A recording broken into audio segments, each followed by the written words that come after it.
est-ce que attaqué nañu justice ah kon donc lii mooy Sénégal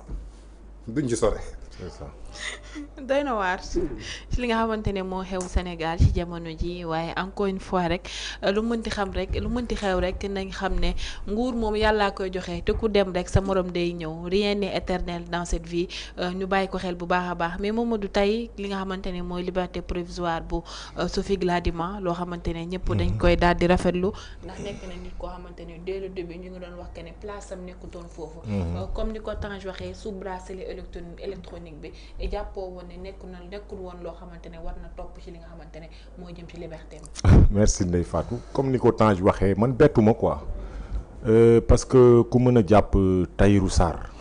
un grand Sénégalais un grand homme d'affaires boo xam ne peut-être cible la woon rek mais jàppee woo ko véritablement benn dossier benn en tout cas benn preuve bu tangible boo xam mën nañ ci teg ñun suñu bët quoi nga jàpp ko force tëj nga jàpp le grand Samuel Sarr bi nga xam ne contribution yi mu def ci énergie Sénégal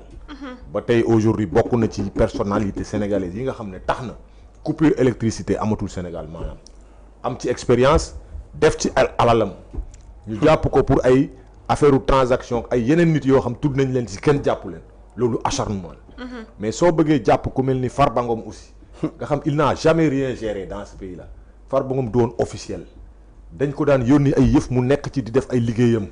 loolu chance am la woon moom digganteem ak kilifaam nga jàpp ko tëj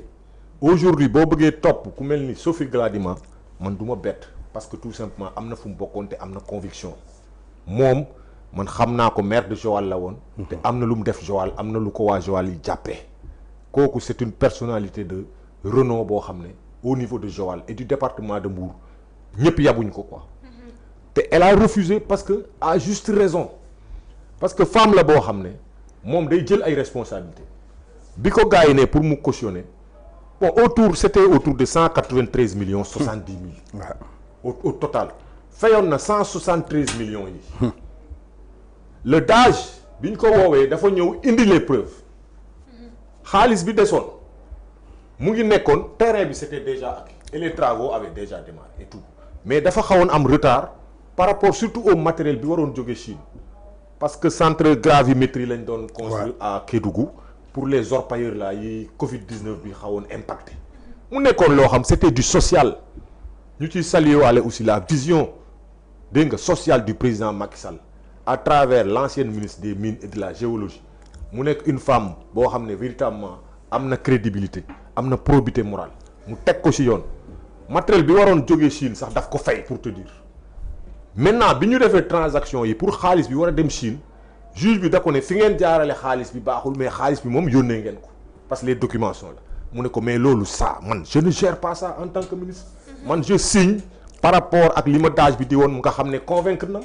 maintenant si les Chinois ont reçu l'argent wala recevoir argent bi parce que nee nga transfert bi baaxul fee la waroon jaar ak ma bañ a tudd ay kiiwu transfert mais mu ne ko donc par rapport ak ni xaalis bi jaaree par rapport au matériel bi ñu doon xaar ci Chinois yi loolu moom problème la woon parce que ni ngeen yónnee xaalis bi baaxul mais comme les documents ont prouvé que le ministre avait dégagé et que xaalis bi fayoon nañ ko tout comme véritablement li ma la wax par rapport ak li kii bi jar centre bi jar et tout non seulement fayoon na avance mais femme bi dafa anticiper fay reliquat moo tax bi ñu ko laajee li concerné woon partie sénégalaise bi cette centaine de millions là non seulement dafa bañ mais daf leen ne le DAGE est là et les documents je sais qu'ils sont disponibles léegi le DAGE quand il a sorti les documents mais gars yi xamoon nañ ne daanu nañ ce qu'il fallait faire peut-être pour bañ a bon disons pour ne pas consommer tout de suite cette défaite là denc nañ maire bi parce que depuis le 21 mai defe naa lañ ko tëjoon mais xoolal loolu le 21 mai c'est seulement aujourd'hui qu'on se réveille pour nous dire que Sophie Gladima bi bañoon cautionné bàyyi nañ ko mais liberté provisoire lañ ko may sous bracelet électronique ça c'est de l'acharnement ça ne s'appelle pas autrement fii ñi fi coupable woon mais fay nañu ils ont cautionné tu connais des gens yoo xam joxe nañ caution su après ñu bàyyi leen même sous bracelet électronique am na ñoo xam cautionné nañ mais ku bañ a cautionné mais kooku véritablement teg ko si en tout cas say argument ak say kayit kooku je pense que nitu valeur bi te cette dame là elle n'a jamais cautionné donc ku mel noonu aussi je pense que waruñ ko mun a jox bracelet électronique sur la liberté provisoire bi ñu ko kii tey ma sànni waale xeer Tange mi woo nañ ko fi ci ay affaires yooyu. mais il a prouvé. est-ce que dañ ko jàpp. c'est la même chose man li may ñaawlu rek si maire bi mooy li ñu ko yóbbu woon kaso te véritablement elle avait fait son travail. et correctement fait son travail. ak ñeneen nag gis nga sénégalais yu mel noonu bëri nañ fi ñii encore une fois wax naa la ne li ñuy def nii c'est pas les priorités c'est. dégg nga la situation économique là du Sénégal nañ ci jublu. parce que le temps file vite on n'a pas besoin de ces empoignades là quoi entre anciens de Macky Sall en tout cas anciens yi newoon ci régime Macky Sall ak ñii fi toog tey aujourd'hui il l'a dit où est Mame Boye Diao où est kii Mary Teuw Niane Aminata Touré Lansana Gagny Sakho et cetera qui étaient là avec Macky Sall mais où sont les autres maanaam ku taxaw fi nga taxaw daal bëgg a jël seen place mais kooku mooy am problème mais ñi taxawul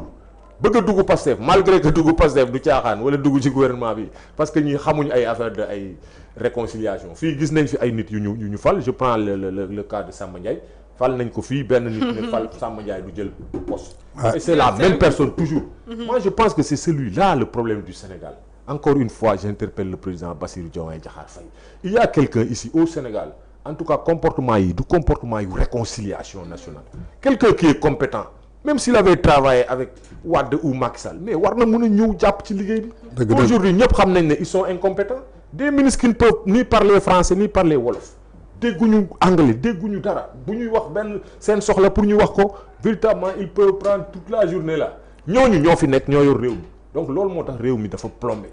autant les ministres en tout cas ñi ci ëpp amuñu compétence yi mais autant aussi les directeurs généraux et PCA là vraiment ça pose problème te damaa xamul fan la ñu jëm si ça continue comme ça wax naa la ko sànq nag ma ne la en tout cas le jour où ça va péter peut-être mën na la bett mais man du ma bett dëkk bi jaxasoo na te bés bu nit ñi di wàcc si mbedd mi dina bett ñëpp parce que lii mënul continuer quoi c'est pas ça sénégalais yi bëgg soxlawuñu woon lii taxul woon xanaa quelques ni leen gars yi di waxee quelques guñaafiye ñoom ñoo bëgg lii kuñ jàpp ñu tàccu parce que mais bëriwuñ wala quelques moutons yoo xam ne dañ ne waaw ñii lañ bëggoon ñu jàpp leen tëj ci kaso jeex na ça c'est pas ça un pouvoir c'est pas ça un pouvoir c'est les compétences c'est faire face à l'économie dem régler santé bi éducation tourisme et cetera tout est bloqué la presse aujourd'hui n'en parlons pas la presse étouffe ñu bëgg a rey presse bi parce que jàppale wuñ ko donc loolu moo fi nekk te loolu je pense que mënul continuer tu as vu les damay extrapoler parce que gis nga déjà les semences là d'arachide yi ñuy joxe dañuy sol gerte gi dégg te suuf mooy nekk donc benn pas dafa génne presque 20 kilos suuf ci gerte donc ça pose problème léegi loolu ñu jëm ci nawet mais suñu jëmee ci xiif après nawet bi sa waay nit ñi ci mbedd mi la ñuy wàcc parce que liggéey amul et xam nga ne 70% des Sénégalais ñoom ci monde rural bi la ñu yaakaar dégg nga suñuy mbaxali gerte ak suñuy mbuum ak yooyu su amatul mais su nit ñi amatul luñ dunde nag yaa xëy de nit ñi dañuy wàcc tey rek te loolu moo fi nar a am donc foofu daal Ndeye Fatou man ci affaire kii bi Sophie Gladima bi laa bëggoon daanele di ñaawlu véritablement jàpp bi ñu ko jàppoon depuis le 21 mai quand même